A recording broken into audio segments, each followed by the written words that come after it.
أعوذ بالله من الشيطان الرجيم بسم الله الرحمن الرحيم الحمد لله رب العالمين والصلاة والسلام على أشرف الأنبياء وسيد المرسلين وحبيب إله العالمين العبد المؤيد والرسول المسدد المدفون في المدينة صاحب السكينة أبي القاسم محمد اللهم صل على محمد وعلى آل بيته الطيبين الطاهرين المعصومين المكرمين سيما بقية الله في الأراضين وحجته على الخلائق أجمعين سيدنا وإمام زماننا وصاحب نعمتنا وولي أمرنا مهدي هذه الأمة وطاووس أهل الجنة الحجة بن الحسن العسكري فداه أرواح العالمين. قال الله الحكيم في محكم كتابه الكريم: وما خلقت الجن والإنس إلا ليعبدون. آمنا بالله. صدق الله العلي العظيم. We live in cities connected to each other by gigantic bridges, deep tunnels, and massive highways. We fly supersonic airplanes that exceed, with speeds that exceed that of sound. Their speed is measured not by kilometers per hour, but by multiplications of Mach speed. We commute in bullet trains that almost seem to bend the space-time dimension. We go around the world in oceans, in ships that look like small cities and are powered by nuclear energy. We have invaded other planets, explored nearby galaxies. We have discovered and pioneered over 5,000 fields of science, excelling mainly in medicine in ways unimaginable only 50 years ago. We have mapped the human genome, split the atom, cloned mammals, and we have seen distant black holes from which light cannot escape. With all this development, with all this scientific advancement, why do we need prophets? Why do we need messengers? Why do we need Imam Hussain, specifically speaking? Well, to answer that question, it is quite simple, really. The prophets and messengers never came to teach us how to find a cure for AIDS. They never came to give us instructions on how to build taller skyscrapers. They themselves had to consult doctors and architects for their needs. The reason they came, the reason they were sent by Allah subhanahu wa ta'ala, was to perfect our humanity, was so that we could be true human beings, not just two-legged mammals and hominoid creatures that only claim to be human beings. The prophets came so that they could give a sense of direction to our lives. They came to help us put this train known as humanity back on track. Humanity which has derailed through the Satan and through our own egos. The Prophet, peace and blessings be upon him, is described by Imam Ali, the commander of the faithful, in the book Nahj al-Balagha. He says he was a roaming physician. طبيب دوار بطبه قد أحمى مواسمه. He was a roaming physician that has hated his blades and made ready his ointments, and he is willing to use them in places of perplexity and cases of negligence. He uses them to cure those who are blind in the heart, those who are deaf in the ears, and those who are dumb on the tongues. This was the mission of the Prophet. They came to bring us out of ignorance, to put a sense of direction to our lives and say the world and everything you see in it is but a mere tool that you can use to reach the perfection of your humanity. Now, to elaborate a little further on this question, the universe was created and the Big Bang came as the declaration of the birth of this universe. It was born roughly 20 billion years ago. Now, comparing the solar system in which we live to the age of the universe, it's quite recent that the solar system came into existence. It's only about 5 billion years ago, whereas the universe began 20 billion years ago.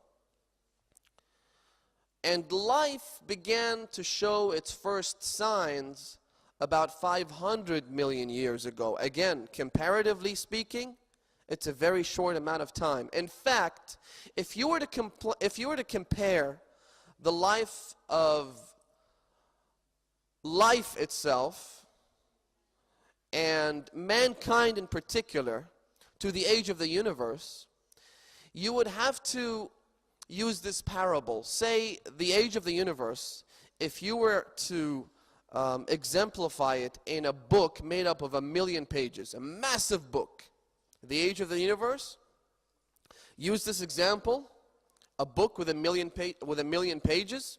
Now, the life of mankind represents the last dot on the last page of this 1,000,000-page book. So the life of humanity is really very insignificant compared to the life of the universe.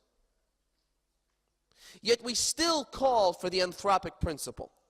And what the anthropic principle states is that the whole world, everything we see in it, from the beginning of time, was created to fulfill a purpose. And that purpose was that so you and I could be sitting here today and at this very night, on the night of Ashura, and worship Allah subhanahu wa ta'ala. This is basically what the anthropic principle states. The whole world, everything in it was created for man. Even though if you compare the life of man to the life of the universe, to the age of the universe, it is very, very insignificant indeed. If you use the example of a 24-hour period and exemplify the age of the universe in a day made up of 24 hours, the birth of humanity would be roughly at the time of 4:45 a.m. before the end of that day. So we came into existence very late in the age of this universe, and yet we believe that Allah subhanahu wa ta'ala created everything so that you and I could believe in Him, so that you and I could worship Him. This was the purpose of the entire universe. And there are lots of discussions connected with the anthropic principle. I'll leave that for another time. Tonight is the night of Ashura. But basically, religion, my friends, the message that was brought with the Prophet, that was delivered by the prophets and the messengers, is the system by which the world must comply. This is what religion is to us.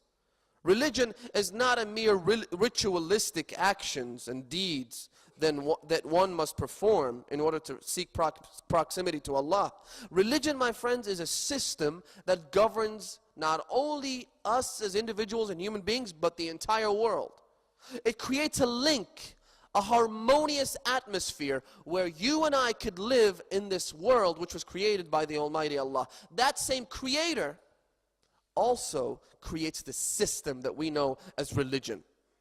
Now, based on this philosophy, and on this understanding of faith, and on this understanding of the universe, the whole world, without the system with which it can run, is rendered completely useless. Humanity plus the universe would be useless without the system with which they can run. And this is religion. You take religion out of the equation, you're left with nothing but a huge pile of junk that we call the universe.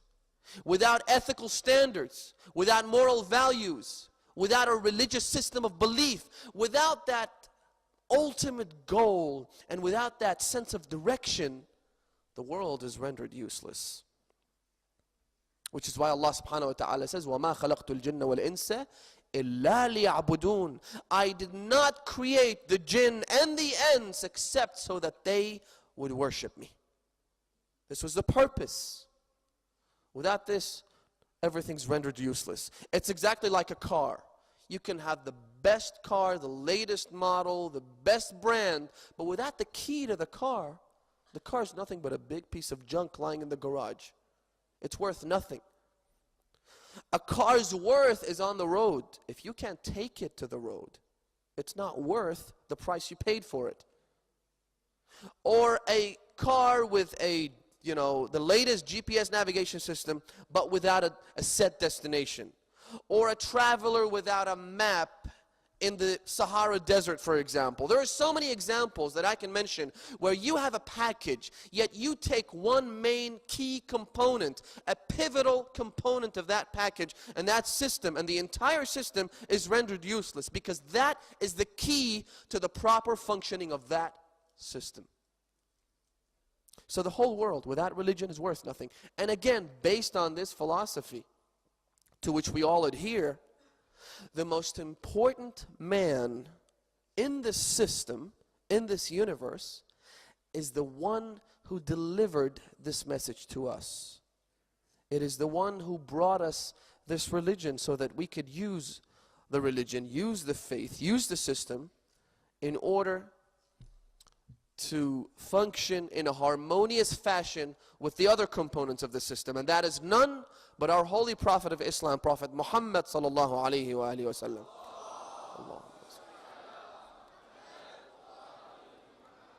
We need him because he's the one that gives us the key to turn the ignition on. We need him to put a sense of direction, to show us the destination. Without him, we're lost.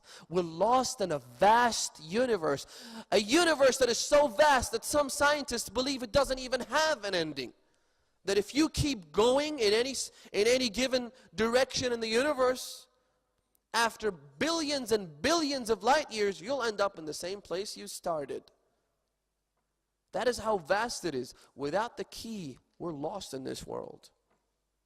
One who does not believe in Allah the Almighty is more lost than one who was thrown out of a spaceship in the vastness of outer space with no tool or instrument or shuttle to take him back to earth. That's how lost they are.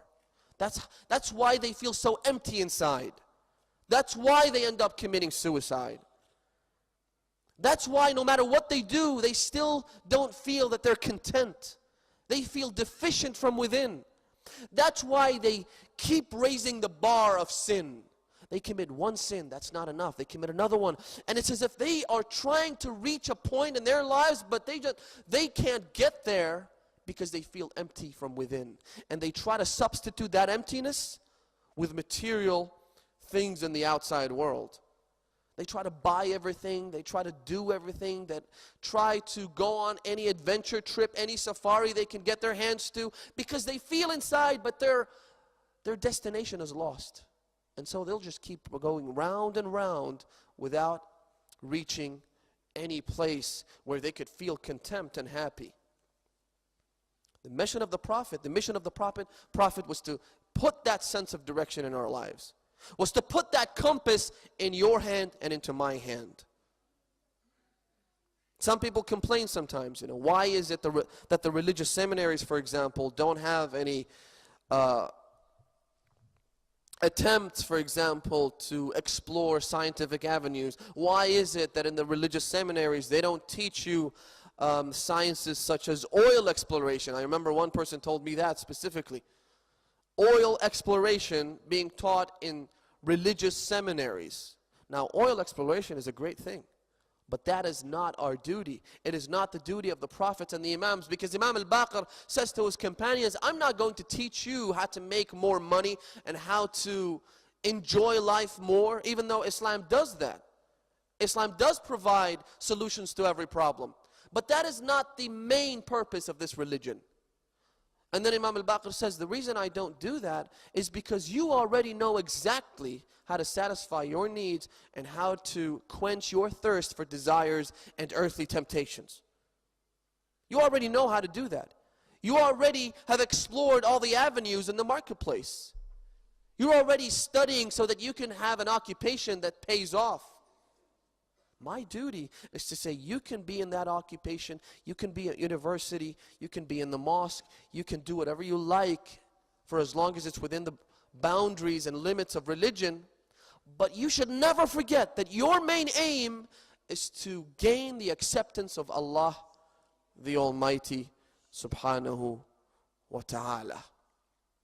Now, the other point that is also important, and I need to mention, is that for anything to exist, you need two agents that guarantee the existence and the continuation of that being.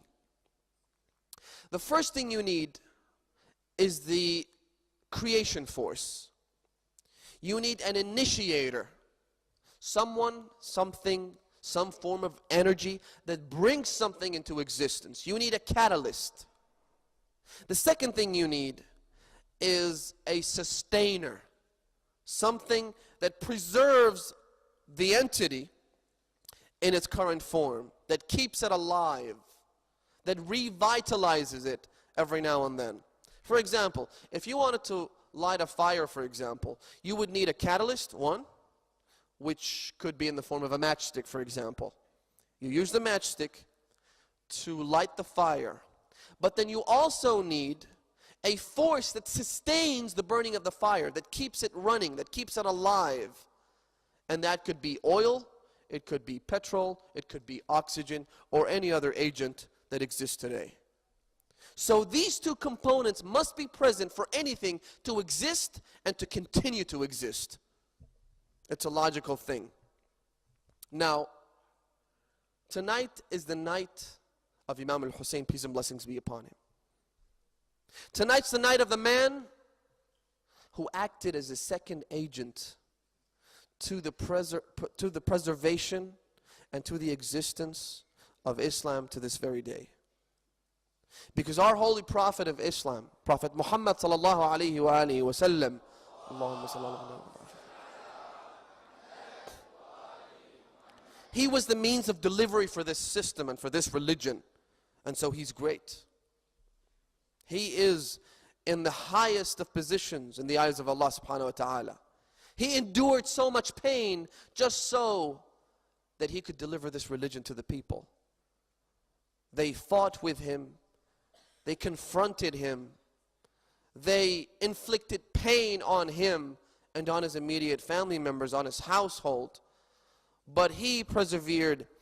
He was vigilant. He was steadfast. And he made sure this religion was brought into existence. Because the birth of any ideology or any system is probably the most crucial stage of that system. When it is coming to birth, when it's exiting the womb of its mother, it's at a very, very delicate and sensitive stage. And the Prophet did everything he could so that this birth could be normal, could be a normal birth, a healthy birth. But then without an agent that would preserve the system and sustain its existence, this religion would not be here. This religion would not be alive at this day and age.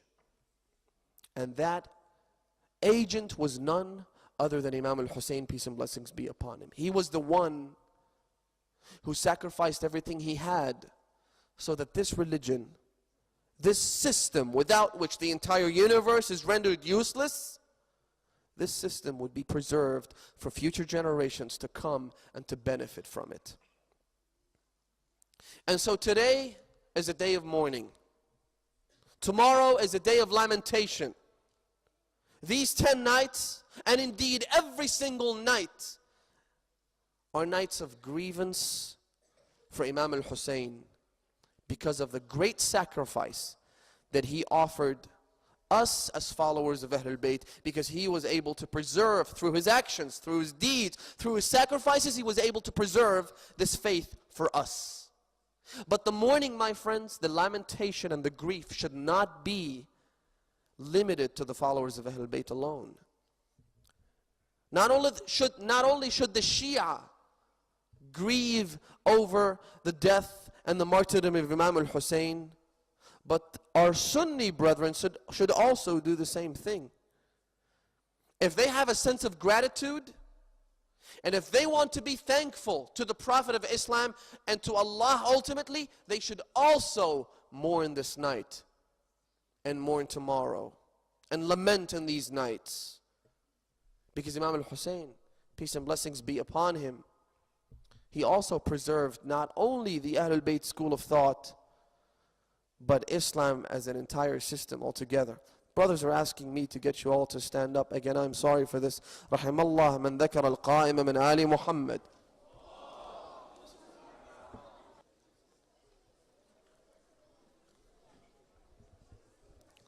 Why should the Sunnis also mourn this night and this day? For many reasons. One, the Umayyad dynasty was gaining momentum in its pursuit to bring complete destruction and annihilation to this religion and to this faith. Through their evil actions and sinister intentions, they were doing everything they could to destroy the faith. Without Imam Al-Hussein and without the revolution that he waged, the Umayyad dynasty would have been able to live far longer than it did. It survived for 1,000 months. 1,000 months the Umayyad dynasty stayed alive. But Imam Al-Hussein was the prime reason and the main agent that brought an end to their rule. If not for him, this religion would be annihilated because they were trying to bring destruction to the faith. Also,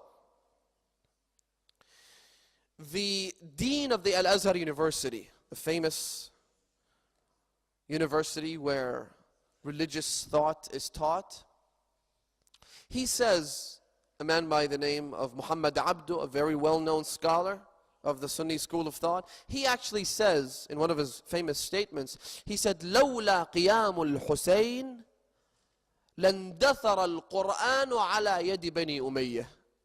If not for the rise of Imam Al-Hussein, the Holy Quran would have been obliterated at the hands of Bani Umayyah, the Umayyad dynasty. The Quran would have been totally annihilated. Because they were doing everything they could. They came with the intention of bringing destruction to Islam. It wasn't just about ignorance. Sometimes there may be a ruler who is ignorant about what he's doing, and so he does things that ultimately lead to the destruction of an ideology. But no, the Umayyad dynasty were doing everything they could, utilizing all the powers, all the resources that they had at their disposal, and the Islamic government was a vast one. It was huge. It stretched from east to west. It had all the resources it needed, and all the resources were being used to destroy Islam. So the Sunnis should also mourn. If not for Imam Al-Hussein, the Quran would have been annihilated, and this is a testimony of one of their greatest contemporary scholars. If not him, if not for Imam Al-Hussein, Bani Umayyah, who openly declared their animosity and their hatred towards the Prophet of Islam, would have destroyed the religion long ago. However, lamentation and warning, I should say, furthermore, should not only be confined to the Shia and to the Sunni and to the Muslims in general, but humanity at large should also mourn Imam Al-Hussein's death. Why? Why do non-Muslims have to mourn Imam Hussein's death? My friends, before I answer that question, the first thing we should understand about Imam Hussein's revolution is that he wasn't just a martyr. These people received revelation, and I'm talking about the prophets and messengers. They received revelation from Allah. They were normal human beings with flesh and bones. Yet they received revelation because they chose to be different. They were different in their conduct. They were different in their demeanor. They were different in their actions, they were different in their deeds. They were different because they chose to worship Allah subhanahu wa ta'ala and be slaves for the Almighty Allah. There are lots of martyrs in history. You can talk to an adherent of any religious school of thought and they would tell you that they had martyrs.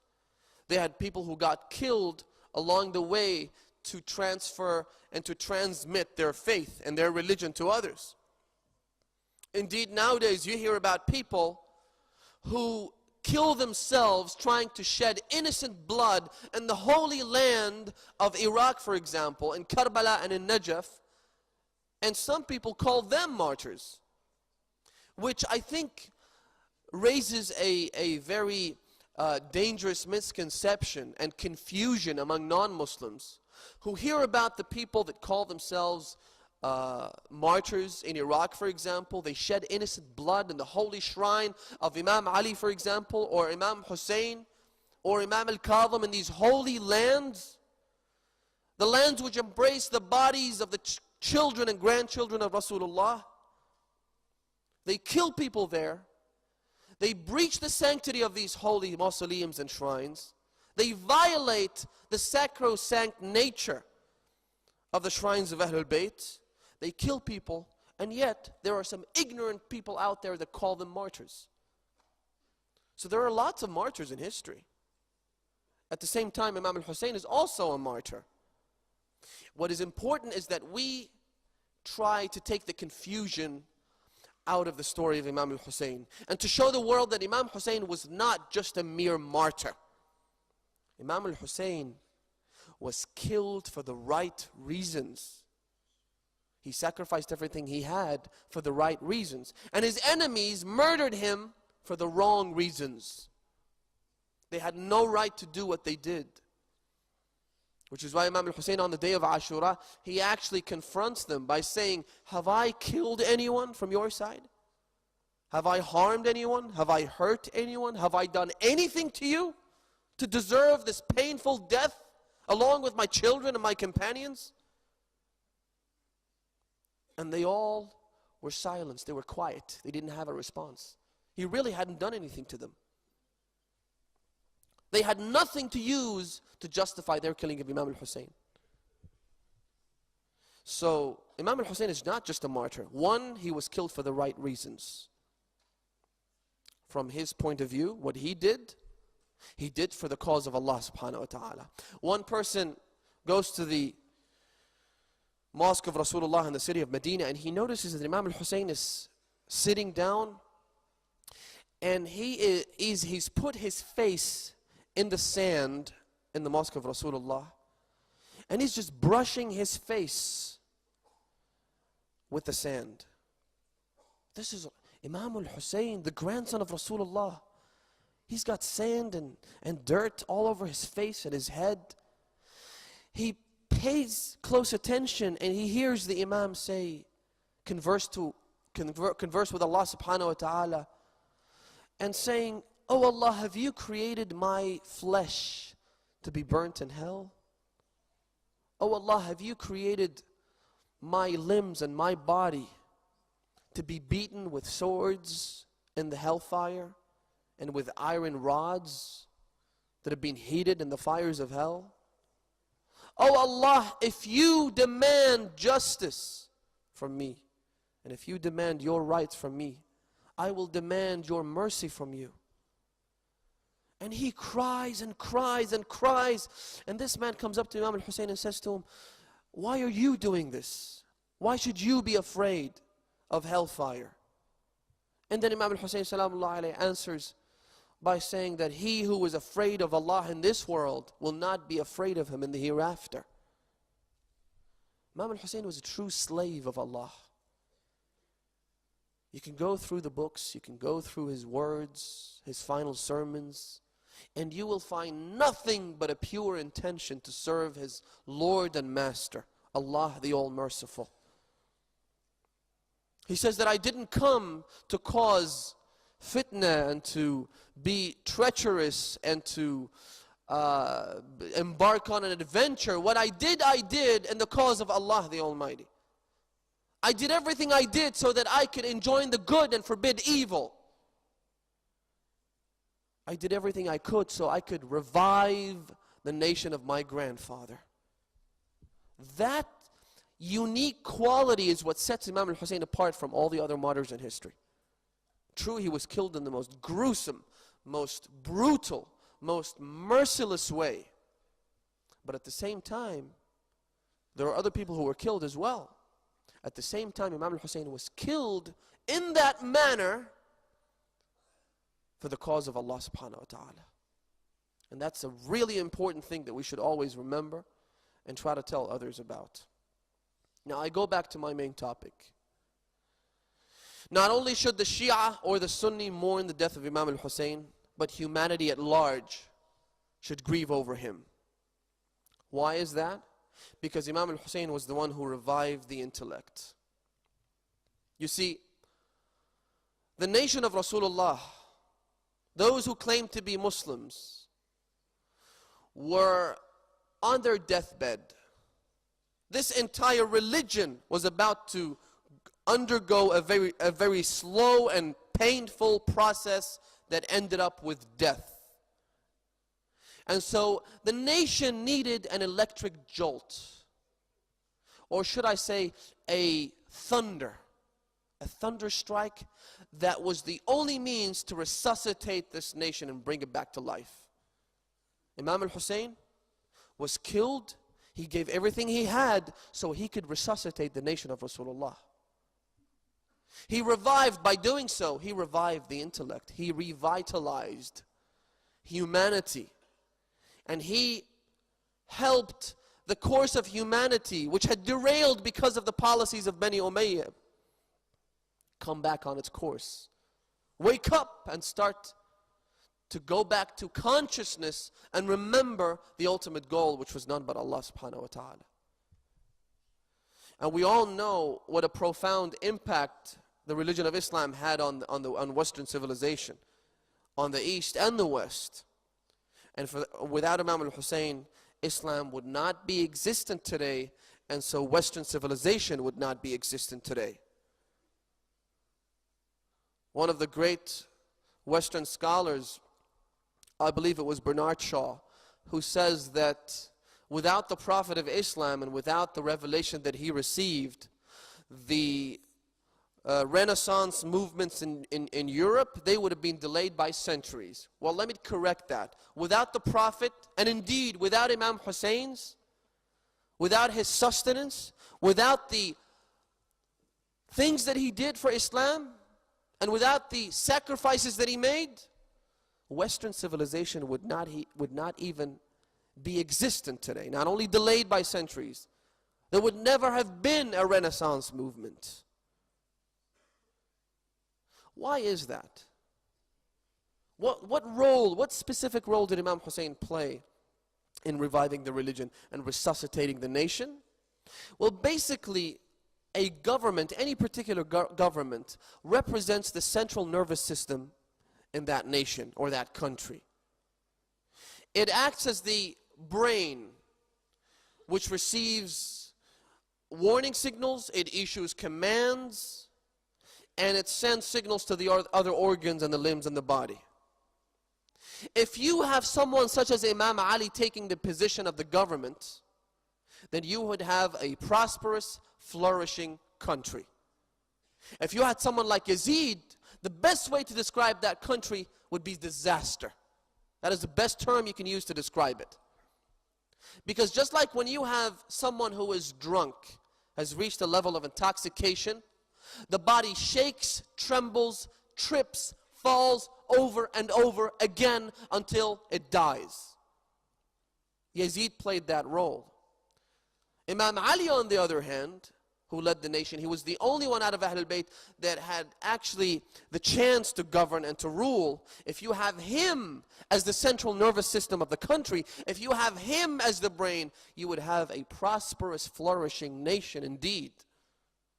Imam Ali was the one, peace and blessings be upon him, he was the one who says in one of his narrations, you've probably heard the story where there is a governor that is appointed by Imam Ali, and that governor starts to create relations with men who are in positions of wealth, people who are business leaders. And this is what politicians do most of the time. They establish relations with business leaders, and they act under the motto of scratch my back and I'll scratch yours. And so this governor had started to derail from the main course of Islam, and he had become accustomed to rubbing shoulders with people of wealth and money. And so Imam Ali sends him a letter. He warns him about doing that. And then he says, وَلَوْ شِئْتُ لَاهْتَدَيْتُ السَّبِيلِ إِلَى مُصَفَّى هَذَا الْعَسَلِ وَإِلَى لُبَابِ هَذَا الْقَمْحِ وَإِلَى نَسِيجِ هَذَا الْقَزِّ. If I wanted, I would have been able to reach the source of this honey and this grain, this wheat, and this silk. If I wanted to, I would have been able to do that. وَلَكِنْ هَيْهَاتْ أَنْ يَغْلِبَنِي نَفْسِي أَوْ يَدْفَعَنِي جَشَعِي إِلَى تَخَيُّرِ الْأَطْعِمَةِ. But alas, never should I let my ego push me towards choosing between different kinds of foods. When we sit on a meal, sometimes we start getting, we wonder, where am I going to start? How am I going to end? What should I begin with? Imam Ali says that my ego shall never have the ability to choose between foods. Why? وَلَعَلَّ. This was the most powerful word Imam Ali, one of the most powerful words Imam Ali uttered. وَلَعَلَّ فِي الْحِجَازِ أَوْ الْيَمَامَةِ مَنْ لَا طَمَعَ لَهُ فِي قُرْصٍ وَلَا عَهْدَ لَهُ فِي شَبَعٍ. Because there could be. It's just a mere possibility. وَلَعَلَّ فِي الْحِجَازِ. There could be people in the land of Hijaz, and remember Imam Ali was in the city of Kufa, or the land of Yamama, who don't remember the last time they ate food and don't have a loaf of bread in their homes. I'm not going to do that. When you have a person like that taking the role of leadership, taking the position of the central nervous system and the brain, you would have an economy that flourishes. You would have a nation that adheres to moral and ethical values. You would have a country where everyone owns a house. As I think I've mentioned in the previous nights, one of the accomplishments of Imam Ali was that he allowed every single citizen in that vast nation of his, and that huge empire, to own a house. Because he was the central nervous system. At one stage, his brother Aqil approaches him when he was the supreme ruler and the leader of the Islamic empire. Aqil comes, and Imam Ali actually says that I saw the children of Aqil, their faces had turned dark because of the lack of food. They looked dark, and their clothes were really old and they needed to be changed. And yet Aqil approached me and he asked me for more money than he deserved. He asked me for funds that were not available to the other citizens of my nation. And he thought, Imam Ali says in Nahj al-Balagha, he thought that I was about to lean towards him and give him money that did not belong to him. And as you all know, Aqil was blind, and he was about 20 years older than Imam Ali, and he was blinded when he was very young. And so Imam Ali takes an iron rod, he puts it in the fire, he heats it up to the extent that it glows, and then he takes it near the hand of Aqil. Without touching it, Aqil realizes what this is, and so he screams, "What are you doing? Are you trying to burn me?" Imam Ali says, "ثَكَلَتْكَ الثَّوَاكِلُ يَا عَقِيلُ." ثَكَلَتْكَ الثَّوَاكِلُ. May those who grieve over you, O Aqil. I know you're my brother, but you are trying to push me towards the fires of hell when you're afraid from a little iron rod which has been heated with the fire of mercy in this world? أَتَئِنُّ مِنْ أَذَى وَلَا أَئِنُّ مِنْ لَظَى تَخَافُ مِنْ نَارٍ أَحْمَاهَا إِنسَانُهَا لِلَعِبِهِ وَلَا أَخَافُ مِنْ نَارٍ سَجَّرَهَا جَبَّارُهَا لِغَضَبِهِ. You're afraid of a fire that a mere human being put up to play around with? And you expect me not to fear a fire that was ignited by the wrath of Allah to burn and punish those who sin? Never, Aqil, never. That's another occasion. Another time, his daughter takes a necklace from the treasury of the government, from Baytul Mal. He notices, Imam Ali looks at his daughter and he notices a new necklace. And so he asked her about the necklace. She said, I took it from the treasury, from the house of treasury, but I took permission from the one assigned by yourself, O father, to take care of the treasury. I took permission, I didn't steal it. And it's just a loan. So Imam Ali calls upon the head of the treasury, and he approaches him with a very angry response, and he said, why have you given this necklace to my daughter? He says, Ya Amir al-Mu'mineen, O Commander of the Faithful, this was just a loan. She wanted it for the night, and she would bring it back to the treasury at nighttime. Imam Ali said, if it was anything other than a loan, I would have ordered your 4 fingers cut off for theft. Do all the girls in the city of Medina have the privilege of wearing a necklace from the treasury? Never do that again. Imam Ali is the one who says in one of the narrations, he says that if I was to be dragged, subhanallah, it is unbelievable the way Imam Ali uses this parable. He says that if I was to be tied with ropes, and the ropes would be tied with horses on one end, and on the other end I'm tied with them, and then my body is dragged in the desert, in the sand dunes, and there would be plants, harsh desert plants, and there'd be trees, and I would be dragged from night till daybreak with all these plants going through my body, so that in exchange for that I would commit a single sin in the way of defying the orders of Allah subhanahu wa ta'ala, I would choose that pain over the sin.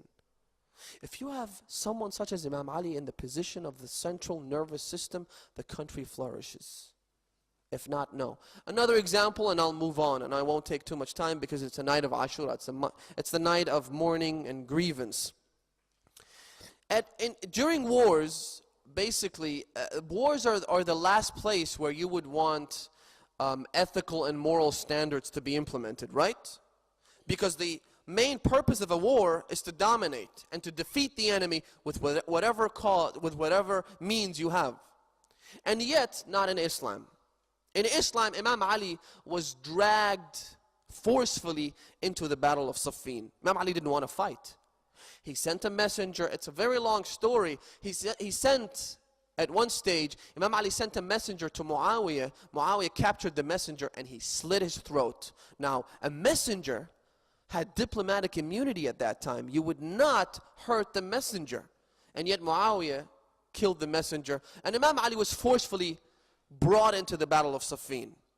He went there. The two armies battled each other for months. Many people were killed because of the adventurous and treacherous nature of Muawiyah ibn Abi Sufyan. At the end, when everything was over, Imam Ali's army was about to go back to the city of Kufa when one of the companions of Imam Ali spotted a little piece from the bottom part of a vase. You know what they drink water with? He noticed when you have a vase and it breaks, the bottom part is used to feed the dogs. It's called maylaga in the Arabic language. It is absolutely worthless because it's a broken piece of a vase that is used to feed dogs. One of the companions of Imam Ali notices that the maylaga is lying on the ground, and it belongs to the people of Muawiyah, to his troops. And so he just goes there, picks it up and takes it. I don't know why he did it, but it wasn't considered to be a part of the spoils of war. It was just something that was left over there. And Imam Ali came to the attention, it was brought to his attention that one of his companions, one of the troops in his army, had picked up that broken piece of the vase that is used to feed a dog. Imam Ali ordered him to take it back and give it to its rightful owner. This is the justice of Amir al-Mu'mineen. He never takes, and he never allows others to take what does not belong to them.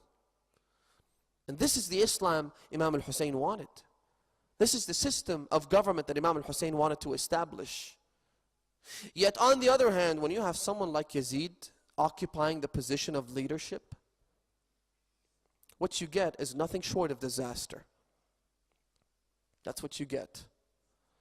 Yazid, let me tell you two brief things about Yazid. One about his personal life and one about his public life. His personal life, he committed every sin under the sun. He would play around with monkeys and dogs, and even though things like that are considered to be trivial in this day and age, in Western societies, to have monkeys as pets and dogs and so forth. But this was a man who claimed to be the successor to the Prophet of Islam, Rasulullah. Allahumma salli ala Muhammad.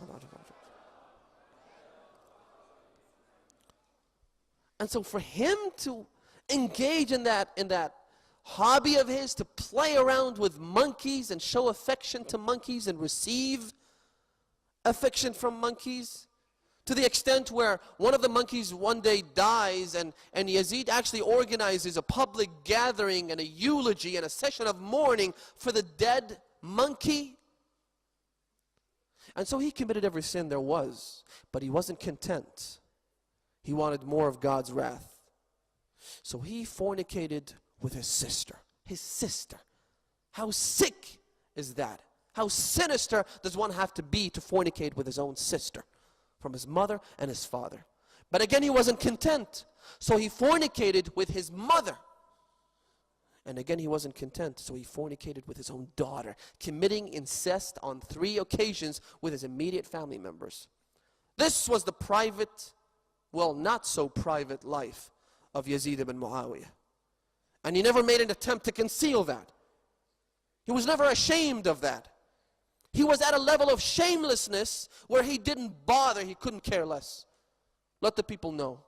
That's why, na'udhu billah, after he killed Imam al-Hussein, he would on numerous occasions, and this is so painful for me to say, but I'll say it. He would bring the head, the decapitated, severed head of the grandson of Rasulullah, and place it before him in a golden bowl, and he would organize a drinking session. He would drink alcohol. He would bring dancers to dance in front of him. He would get singers to sing for him, while the head of Imam al-Hussein was right there positioned in front of him. This was the private life of Yazid ibn Muawiyah. What about his public life? Probably one of the most sacrosanct and holy sites in the religion of Islam is the city of Mecca. إن أول بيت وضع للناس للذي ببكة مباركة, Allah says in the Holy Quran. The holy city of Mecca. And next to it comes the holy city of Medina, where the Prophet of Islam is buried. Yazid, what he did was, he attacked the city of Mecca. He destroyed the holy mosque, and specifically the Kaaba. He demolished, he brought complete demolition to the Kaaba. And remember, he's a man that claimed to be the successor to the Prophet of Islam. As for the city of Medina, he attacked the city of Medina, and he declared an open day for his troops to do whatever they pleased. And so they raped, according to some traditions, 1,000, and according to other traditions, 10,000 virgin women, daughters of the disciples and companions of Rasulullah. 10,000 virgin women were raped by his troops. 1,000 illegitimate children were born 9 months later. This was Yazid. And so Imam al-Hussein, when he was fighting Yazid, he wasn't just fighting a person. He was fighting evil personified. He was fighting all forms of cruelty and oppression and tyranny. Imam Hussain was in this camp, in the camp of righteousness, belief in the Almighty Allah, and Yazid took the opposite stance, the exact opposite pole of the spectrum. Imam Hussain was not just fighting Yazid, he was fighting the shaitan himself. And so the difference and the animosity ran deep into the core of Islam. Imam Hussain himself represented the essence of humanity. Imam Hussain was the core of divine convictions. Imam Hussain represented pure piety. Imam Hussain was goodness personified, his enemy was evil personified. And so there was no way they could come to terms with each other. Imam Hussain at one stage was offered a very lucrative offer where Muawiyah ibn Abi Sufyan and subsequently his son Yazid asked Imam Hussain to just give up, reconcile with them in exchange for worldly, material things. Imam Hussain responded with a word that must be written with gold on a silver plate. And I need 10 nights just to talk about these few short words that Imam Hussain used to respond to Yazid ibn Muawiyah. Do you know what he said? He said, "Adaynakum fid-din." The reason we were different, the reason we fought and battled you was religion. فَلَن نَتَصَالَحَ مَعَكُمْ عَلَى الدُّنْيَا. And so this world, or anything else for that matter that you can bring forth, will not be reason for me to reconcile with you, O Yazid. This was Imam Hussain, and this was Yazid. Now tonight is the night of Ashura. Tonight is the night where Imam Hussain starts to bid farewell to his children, to his daughters, to the women that accompanied him to the land of Karbala. Tonight, Imam Hussain goes out to oversee the condition of the camp and try and do something to limit the danger of the enemy. And one of the things that he did was he went out and he started picking all the little bits and pieces of plants that could potentially hurt his little daughters tomorrow when they're being chased by the enemy. One of his companions spots Imam Hussain. He goes, runs after him. He says, "Ya Ibn Rasulullah, why are you here?" He says, "I'm just looking out for the camp and for the tents." He says to him, Imam Hussain then looks at his companion and he said, "Look, you see that mountain? You can run away right now. Would you like to escape? Run for your life? You're free to go. You can go if you like." This companion, when he heard those words from Imam Hussain, he dropped and he started kissing Imam Hussain's feet and hands. And he said, "Ya Ibn Rasulullah, if I am killed, then raised back into life, and then killed, and then brought back to life, and then killed, and have that done to me 1,000 times, I would never abandon you. How could you even offer me that, Ya Ibn Rasulullah?" And then Imam Hussain goes back to the tent where his sister Lady Zainab is housed, and he enters the tent. This companion stays outside to listen to the words of Imam Hussain and the conversation that he has with his sister. He tells her what's going to take place tomorrow. He tells her that she will have to be vigilant, she will have to be patient, she will have to bear the pain, she will have to take care of the children. And Lady Zainab starts to cry. She says, "Ya Ibn Rasulullah, Ya Aba Abdullah, oh brother, I can't take care of all these orphans. What am I going to do with the orphans when they ask me, where's our father? I don't have an answer for them." And then Imam Hussain, again, he tells her that she should be patient. And then she asked Imam Hussain, she says, "What about your companions? Have you tested them? Do you know whether or not they will stay with you, or will they abandon you at the last moment?" Imam Hussain says, "No, they are closer to me. I have tested them over and over again, and they are closer to me than a nursing child is to the breast of his mother. They are that loyal to their master, Abu Abdullah Al-Hussain." The companion who was waiting outside listening to the words of Imam Hussain, when he heard those words, he cried and he ran to Habib ibn Mudahar. Habib ibn Mudahar was the chief of Imam Hussein's army. the companions' contingent of troops, he was their chief. Abu al-Fadl al-Abbas, his brother, was the head of the army, and then there was Habib ibn Mudahar. The companion went up to Habib ibn Mudahar and he told him what Imam Hussain was saying to his sister. So Habib said to this companion, let us go. And then he called out to the other companions of Imam al-Hussain. And the tradition says that they all came out from their tents like roaring lions. With the courage and the pride that they had, they all came out and said, yes, oh Habib ibn Mudahar, is there anything that you would like us to do? He said, let us all go together to the tent of Zainab and let us pledge our allegiance to Zainab and reassure her that we will do everything we can to protect her and to protect the children of Rasulullah. They all marched together like lions to the tent of Zainab, and they call out to the lady Zainab, to the daughter of Rasulullah, the daughter of Fatima, the daughter of Amir al-Mu'mineen, and they say, oh Lady Zainab, oh our master, we are here to declare that we have these swords, and these swords will never be put back into their places until they are inserted into the throats of your enemies. We will do everything we can to protect you. And that's when the women and the children of Imam al-Hussein, they all woke up and they started crying, please protect us, O companions of Abu Abdullah, please do everything you can. And never did they know that tomorrow when the enemy will march against them, when the enemy will charge against the daughters of Rasulullah, all these men will be cut into pieces. They won't be there to protect the children of Rasulullah.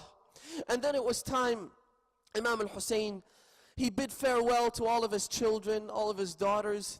And again, he did the same thing on the next day. But before he went towards the battlefield on the day of Ashura, Imam al-Hussein, right now, my brothers and my sisters, Imam al-Hussein is getting ready to leave. Imam al-Hussein has picked all his flowers. You know, when a gardener goes into his garden and he starts to pick the flowers, he starts to pick the best ones, the most beautiful ones, to make a bundle out of the flowers. And at the end, the gardener usually goes to a closed bud, an unblossomed flower. He picks it and he crowns the bundle of flowers with it. He puts it right there on top to make it beautiful. Imam al-Hussein has already picked 13 flowers. His children were lying on the plains of Karbala. Those were his flowers. It was now time for Imam al-Hussein to pick the unblossomed bud, the closed flower that was waiting to be joined with the other flowers. Imam al-Hussein went to the tent before he left and he said, Sister Zainab, please bring me my 6-month-old unblossomed flower. Lady Zainab went inside the tent. She brought the 6-month-old infant of Imam al-Hussein. She brought Ali al-Asghar, this innocent little child that had done nothing to hurt anybody. She brought him out. Imam al-Hussein took him. He kissed him, but he wasn't content with one kiss. He kissed him and kissed him again. Now, Imam al-Hussein looked at his face. His eyes were drawn back into their sockets. We know when a child feels thirsty, when he doesn't have any milk to drink, what happens is he cries and cries as much as he can. He cries so much, but then when there is no energy left over to cry, he quietly groans. After that, when the infant is on the brink of death, that is when he really can't do anything. He just moves his tongue around his mouth. Imam al-Hussein, and he looks as if he was about to die anyway. He was about to die from the thirst. And Imam al-Hussein asked his sister to bring the child. Let me ask you, O Muslims, let me ask you, O Muslims, O human beings, that child had a mother. His mother was in Karbala. Why did Imam al-Hussein have to go and say, Ukhtah Zainab, bring me my little 6-month-old infant Ali al-Asghar? Why did Zainab have to go and bring that child? Do you know why? Because the mother could no longer see the look on that child's face. He was about to die from the thirst anyway. Imam al-Hussein takes the infant. He holds them. He kisses him. He embraces him. And then he takes him towards the enemy. Lady Zainab says, Ya Abu Abdullah, this infant hasn't had anything to drink for 3 days. He hasn't had any milk to drink. His mother's out of milk. Please take him to the enemy and ask him to be fed with a little bit of water. Imam al-Hussein goes there. Imam Al-Hussein goes, he takes this infant and he lifts it up so that all the troops could see him. He takes the infant like that, the 6-month-old baby, and he said, if I have hurt you, if I have done anything, what is the fault? What is the crime of this infant? Some of them cry. Some of them say, he is right. This child has not done anything to us. This baby hasn't had any crime to commit. But some of them say, no, kill them all, and don't leave anyone from this household. The army is about to be split up. Some of them oppose, some of them support Imam Hussein's call. Now it is at that time when Umar ibn Sa'd commands Harmala. He says, Ya Harmala, iqta' niza' al-qawm. Don't let my army be split into 2 factions. Don't let this happen. Don't let there be difference within my ranks. And then Harmala says to Umar ibn Sa'd, he says, what should I do? He says, can't you see the shine on the baby's neck while he's being held by his father? I don't know what happened here. I really don't know what happened. All I know is that the women and the children all of a sudden came out crying and weeping. They saw Imam Hussain was holding his infant and he was collecting the blood from his throat and smearing it on top of his face. Imam Hussain was dyeing his beard with the blood of his infant. Now let me ask you one thing, my brothers and my sisters. When there is a death, when a child dies in a family, all the other family members, they gather around, they come, one person takes the child, he then takes it and gives it to someone else so that the grieving father or mother wouldn't have to see the look on their infant's face. Now, Ya Hujjat ibn al-Hasan, if Hujjat ibn al-Hasan is listening to this, I ask him to close his ears because I really don't know how to say this. Ya Allah, la hawla wa la quwwata illa billah. Imam al-Hussein was holding his infant, but Ali al-Akbar was not around to take it from him. Abbas was lying on the riverbank.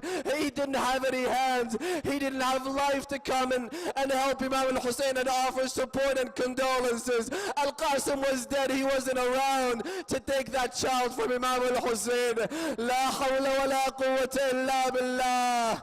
Abu Abdullah al-Hussein took the blood. He splashed it onto his face and he splashed it towards the sky. And then he says, لا يكون أهون عندك من فصيل ناقة صالح هون ما نزل بي أنه بعين الله. Oh Allah, as long as you can see this, I am happy with your judgment. But please do not this child be any less in value than the calf of that camel of Salih.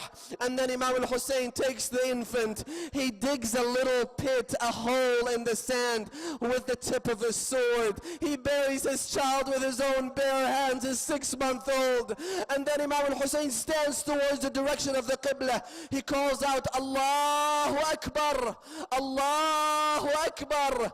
When Imam al-Hussein is saying Allahu Akbar in those moments, it is so difficult for anyone to even think in a proper manner. Imam al-Hussein is saying, Allahu Akbar. Oh Allah, you have taken my son Ali al-Akbar from me, but you are greater. Oh Allah, I loved my 6-month-old infant, but you are greater. Allahu Akbar. He revives with those calls. He revives Ibrahim al-Khalil. With those words, he revives Isa. He revives Musa. And then Imam al-Hussein goes back after he buries his infant. He goes back to the camp. And he says to his daughters, he calls out to the women, Ya Sukayna, Ya Kulthum, Ya Ruqayya, alaykunna minni salam.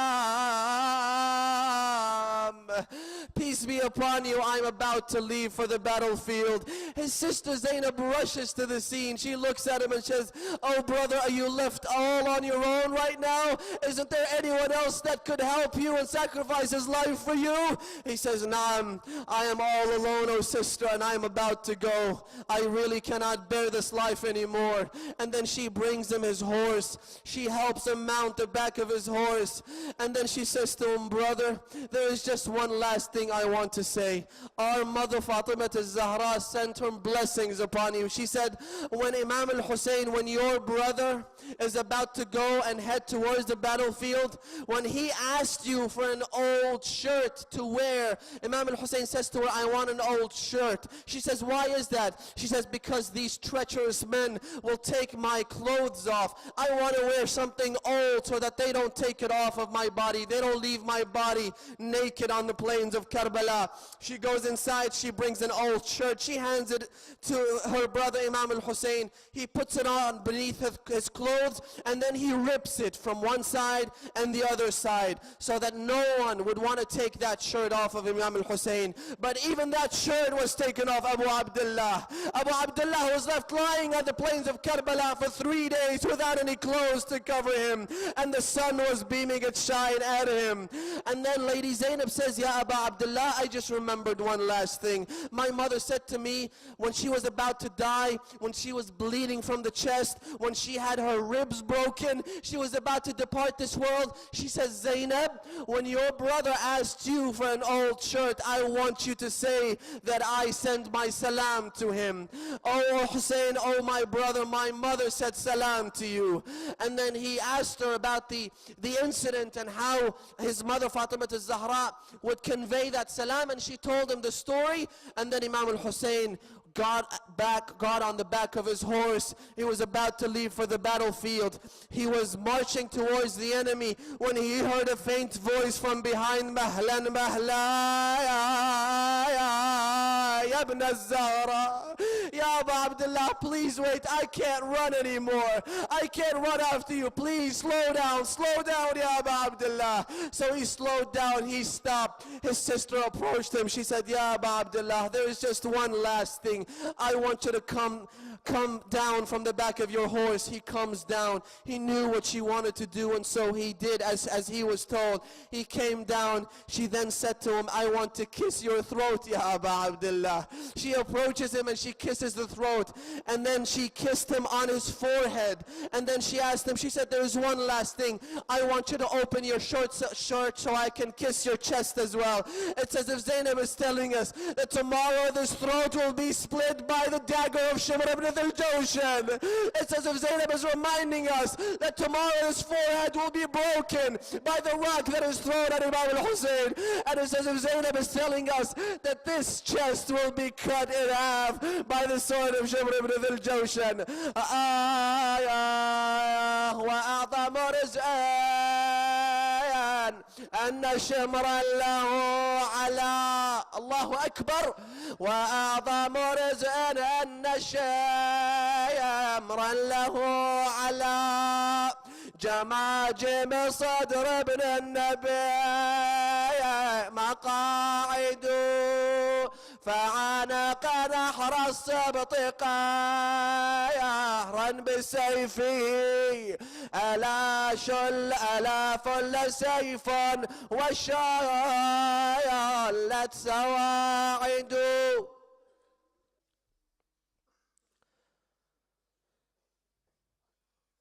كربلاء لا زلت كربا وبلا ما لقي عندك آل المصطفى. كربلاء لا زلت كربا وبلا ما لقي عندك آل المصطفى. كربلاء لا زلت كربا وبلا ما لقي عندك آل المصطفى. ما لقي عندك آل المصطفى. Together. كربلاء لا زلت كربا ما لقي عندك آل المصطفى، ما لقي عندك آل المصطفى، كربلاء لا زلت كربا وبلا، ما لقي عندك ما لقي عن اصطفى، كم على تربك لما صرعوا، كم على تربك لما صرعوا، من دم سال ومن دمع جرى، من دم سال ومن دمع جرى، كربلاء كربلاء لا زلت كربا وبلا، ما لقي عندك آل المصطفى، ما لقي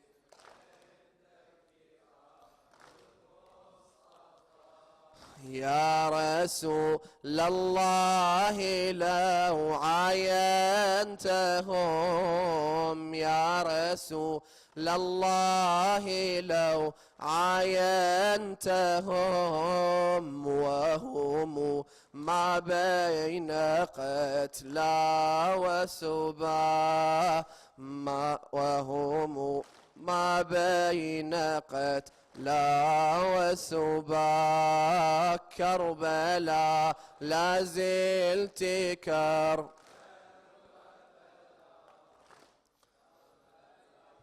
عندك آل المصطفى، ما لقي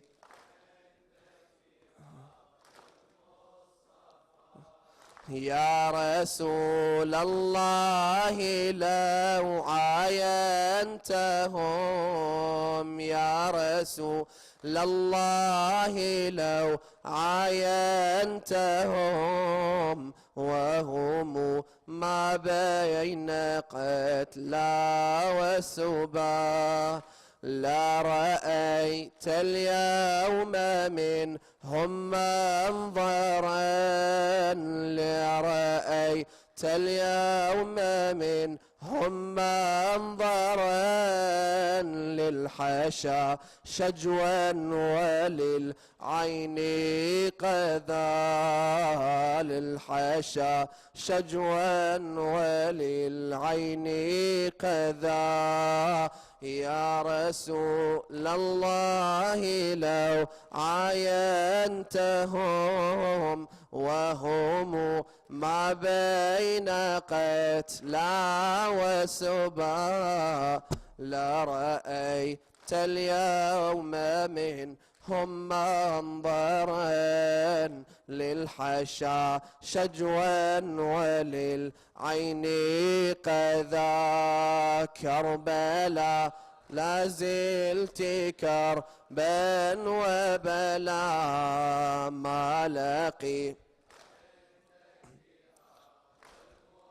طفى، ما لقي عندك آل المصطفى، لو رسول الله يحيا بعده، لو رسول الله يحيا بعده، قعد اليوم عليه للعزاء، قعد اليوم عليه للعزاء، كربلاء كربلاء